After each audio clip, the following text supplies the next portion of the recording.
And the theme this month, as you know, is love in action. Today's topic is Lessons in Love by my dog Corky. You know, somebody once said that the reason a dog has so many friends is because he wags his tail instead of his mouth. Well, that was certainly true at my house when my dog Corky lived there. Between 6 and 6:15 every morning, this little brown nose and these two little brown eyes would appear on top of the comforter on my bed, and a large brown and white tail would begin to wag. Corky was my silent alarm clock. He was a brown and white Shetland sheepdog who decided when it was time for me to get out of bed. In fact, he was so predictable, time-wise, you might think that he had some kind of a signal or a prompt that enabled him to know that it was time for me to be awake. But my automatic coffee pot didn't start to perk at that time until 6:30 in the morning. And the heater didn't come on until about 6:45. You can tell this was in a different place than where I live now. So nothing was stirring in the house, but like clockwork, he would appear. And he would continue to appear until I got out of bed. After that first appearance, he would disappear for a few minutes, and then he'd come back, and he'd go through the same routine. He would stand and stare at me, and if I ignored him, he'd just reappear in the next few minutes, going through that routine again. If I acknowledged him, then he would put his front feet on the side of the bed, rest his chin on the comforter, and wait for me to pet him or scratch his ears. But what was really funny was that the later it got, the more often he would reappear. I don't know where he went in between, but it wasn't very far. But the more often he would reappear, it was like if he were human, he'd be saying, "It's time to get up now." And then later, "Better get up, it's getting late."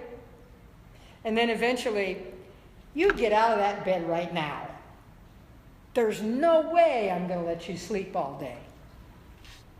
But like that anonymous quote that I gave you a few moments ago, he just wagged his tail, not his mouth. What a friend. And as if that wasn't enough, once I did get out of bed, he would go outside. And I wouldn't see him again until breakfast was ready. So we've been talking this month about the quality of love called God. That love is God's desire to express itself through all it creates. And if ever there was a creature who took that to heart, it was my dog Corky. He taught me many, many lessons about love, and I want to talk about some of them today. For one thing, he was a great example of unconditional love. For another, he demonstrated for me that time and time again the true meaning of patience. And Corky was a shining example for me of the quality of forgiveness. He also reminded me periodically, and still does, that all of these things do not mean a dull, boring existence in his presence.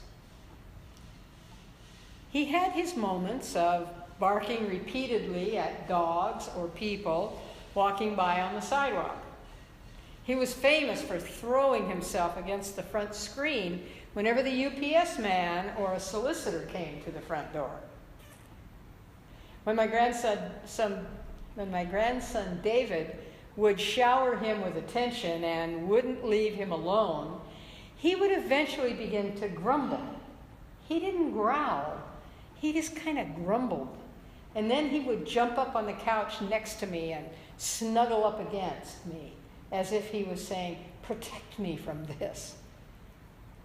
Corky established himself for all to see that he was my protector. Nobody set foot on his property. You know, the one he was in charge of. I just paid the bills for it. Nobody set foot on his property without his acknowledgement. Nobody got between him and me without his okay. He was 35 pounds of bodyguard and Secret Service, all rolled into one. Not because he was mean and aggressive, but because that was how he demonstrated his love. He was my front man. That was love in action for Corky. He never asked for days off. He never took a rest break that couldn't be interrupted. He didn't even have any ground rules that covered when or how or where he would show his love. Last week we talked about love is the window of the heart, that the love within us brings forth our own true love and lasting beauty, and that the love within us enables us to see and feel that love is around us as well. Well, this week I want to expand on that by talking about the kind of love this little dog represented and demonstrated, unconditional love, as he represented or represented the face of God. You remember, of course, that unconditional love is an attribute of God, because that is the kind of love God has for all its creation. It doesn't fluctuate or vacillate because it's a state of being. It's unaffected by external factions or actions. It relates to the world with support, with nurturing, with forgiveness.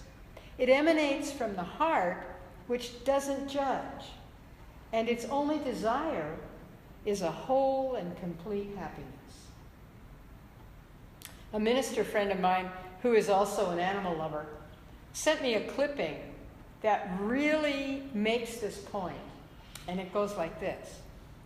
If you can start the day without caffeine or pep pills, if you can be cheerful, ignoring aches and pains, if you can resist complaining and boring people with your troubles, if you can eat the same food every day and be grateful for it, if you can understand when loved ones are too busy to give you time, if you can overlook that people sometimes take it out on you when through no fault of yours something goes wrong, if you can take criticism and blame without resentment, if you can face the world without lies and deceit, if you can conquer tension without medical help, if you can relax without liquor, if you can sleep without the aid of drugs, the chances are very good that you are the family dog. You see, when you're coming from a place of love and acceptance, somehow all that external stuff just doesn't get to you. There's little doubt that dog lovers are a breed apart in this world. Some are even so bold as to remind us that the word dog, D-O-G, is God spelled backward. But it's been my experience that there's nothing backwards about the way my dog Corky, and I'm sure thousands of others, countless other pets in households everywhere, live with love unconditionally. They've got that God power and quality down pat. So with unconditional love as their only expression, they don't fluctuate or vacillate. That's their state of being, unaffected by external factors or actions. They relate to your world with support, and if need be, with forgiveness. Their love emanates from a heart which does not judge. Their only desire is your happiness. A heart which does not judge. Easy for a dog. not always so easy for us. Imagine, for example, that your dog was constantly criticizing you and saying to you, if only you were more like me. Or that you always had to negotiate with him. Okay, I'll stay off the furniture, but you have to feed me ground sirloin every night. How about the doggy victim role? If you loved me, you wouldn't make me sleep in a doghouse. You'd give me a bedroom of my own. So, aren't we fortunate to have examples right in our midst of God's creatures that are not only capable of unconditional love, but actually choose it? In fact, Will Rogers was so taken with the beauty of a dog's soul, he once said, if there are no dogs in heaven, then when I die, I want to go where they went.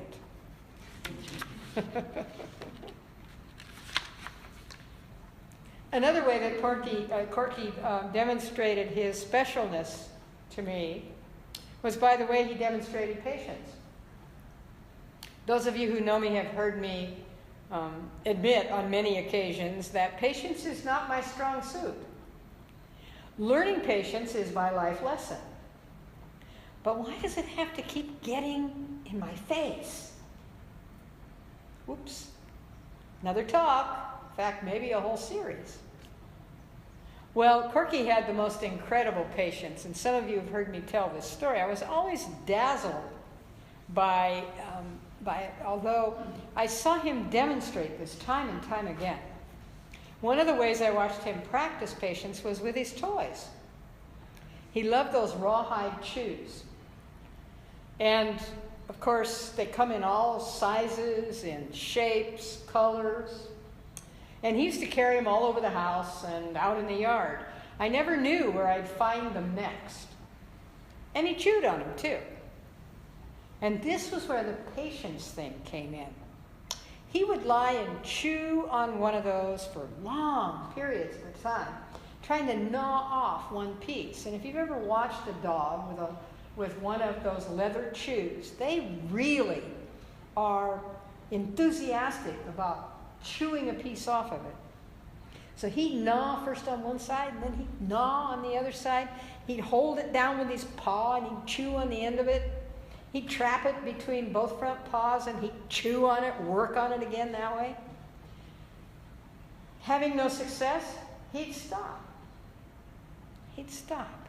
He'd leave it alone. He'd walk away from it. He'd go do something else and seemingly forget about it. But after a while, he'd be back at it again, still working to gnaw off a piece of that he could chew up. Now, a mere mortal such as me would have reached levels of frustration with such a project, and that might result in ugly behavior. But I never saw Corky throw one of those across the room. He never yelled or cursed at it. He didn't even say to hell with it and throw it in the trash.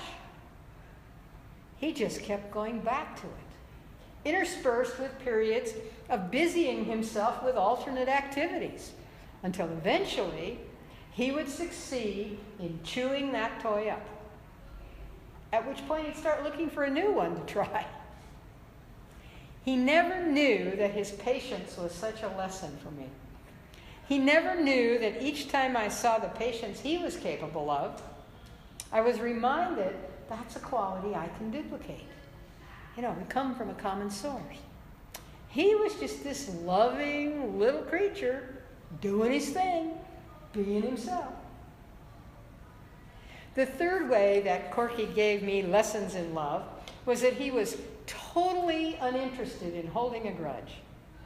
He was completely forgiving and spent no time sulking or withholding his utter delight that I was in his life. Whether I was gone for 5 minutes or 2 weeks, he always greeted me with the same enthusiasm when I came home. It took me a while to figure that out, but I finally realized he was on God time. Human time had no meaning for him. If I gave him 3 dog treats at mealtime, at dinner time, instead of 4. He never whined. He never chewed on the furniture.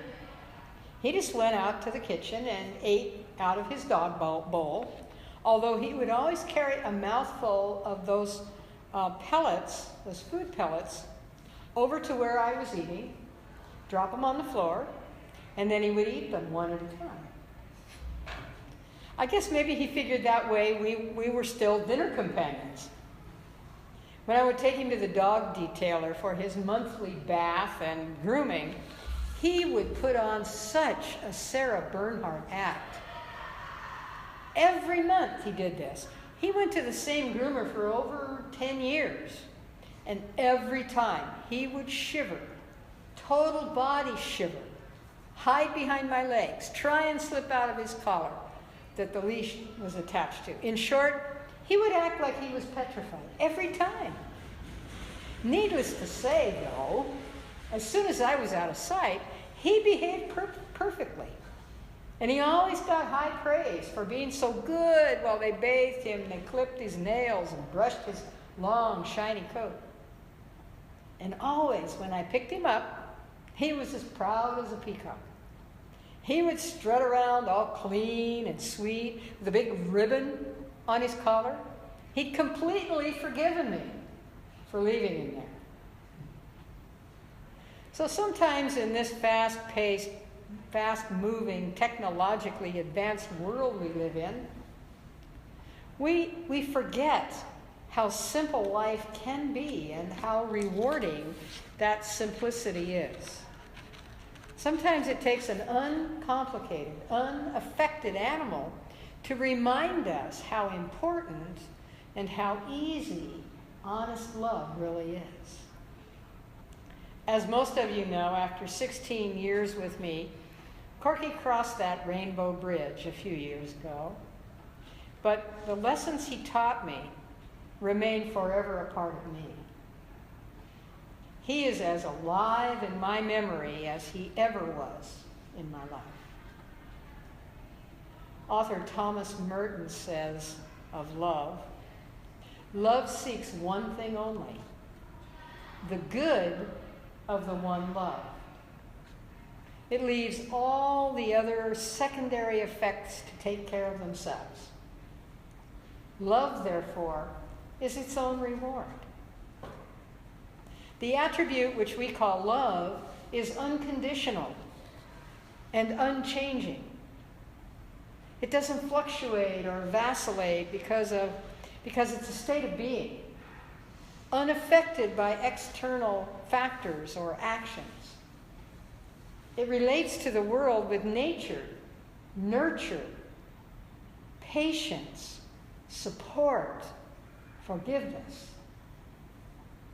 It emanates from the heart which does not judge, and its only desire is whole and complete happiness.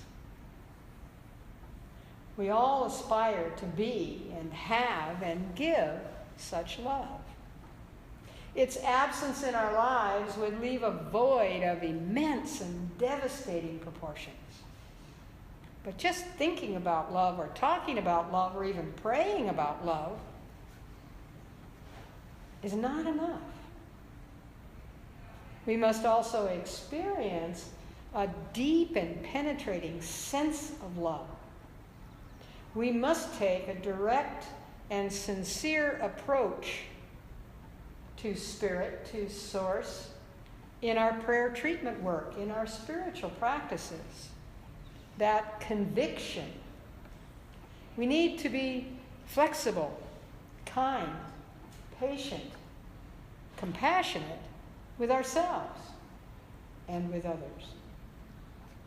In Corky's world, he would have said it this way: some bones are meant to be buried and forgotten. Some are meant to be savored with relish. The secret is to be able to sniff out the difference. So take a look around in your life. Are there lessons you can learn about love that enable you to savor it with relish? Are there lessons you can learn about love that enable you to let go of old ideas, old habits, old bones that are better buried and forgotten? Remember, loving yourself is the way to learn to love others. You are God's creation. That's worth loving. That's your consciousness expanding. It's taking the time to cut through anything and everything else until only love remains. And that is what is eternal and unflickering in your soul. That's your consciousness expanding. Growing, soaring in happiness. As you accept that for yourself, you will see it, feel it, know it everywhere you go. And that's what you attract in everyone you meet. And so it is.